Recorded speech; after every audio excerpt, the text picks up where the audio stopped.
पास आता हूं। राज मिश्रा जी, ये तो आप देख रहे हैं पूरे देश में एक सुर में ये कह रहे हैं होना चाहिए, तो फिर ऐसी बातें क्यों ही कहना जो पूरे देश के पुजारी जो उनको लगता है कि नहीं ये जो सुझाव है वो सही नहीं है उनके लिए। मैं दोबारा उसी विषय पर आऊं अंजीत जी। मैंने कहा कि विषय क्या हो रहा है, वही वाली हाल है कि कौवा कान ले गया है। अरे उन पुजारियों को पहले पूरा बताओ कि पूरा वक्तव्य क्या है, वो कहना क्या चाहते हैं। उनका कहने का तात्पर्य है कि जिस प्रकार से राम मंदिर में जो हुआ है, वहां के ट्रस्टियों पर जो चोरी का आरोप लगा है, कल को ऐसा ना हो अब राम मंदिर में से किसी मंदिर, सुनिए 20 रुपए मत चिल्लाएं, 20 रुपए की दक्षिणा के लिए ब्राह्मण ही मंदिर आपने इतना कलंकित कर दिया, आपने इतना कलंकित कर दिया अंदर पुजारी जेब के ऊपर। अभी में ऑपरेशन चलाया सरकार ने, 10 लोग पकड़े गए हैं। जल्दी से आप खुद भी पुरोहित हैं, आप खुद जानते हैं पुजारी शराब पीते और पुजारी बदनाम होता है। तो अगर वो कुछ कह रहे हैं,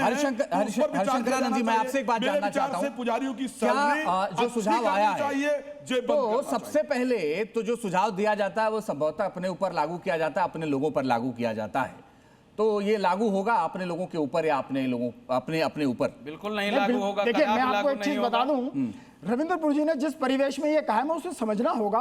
और मैं तो एक ही बात जानता हूं कि मंदिर में पुजारी और भक्त और ईश्वर के बीच की कड़ी है पुजारी ब्राह्मण, और उसका सम्मान है। लेकिन अगर यदि हम किसी भी चंदे की काउंटिंग करें, किसी भी चंदे को एकत्रित कर हम डिपॉजिट में जाएं, उस वक्त वो पहले आप बात सुनिए, मैं आपको बात नहीं बोला, आप मेरे बीच में नहीं बोलेंगे, आप मेरे बीच में नहीं बोलेंगे, आप मेरे माधव जी सुनना सीख लो, सुनना सीख लो पहले आप।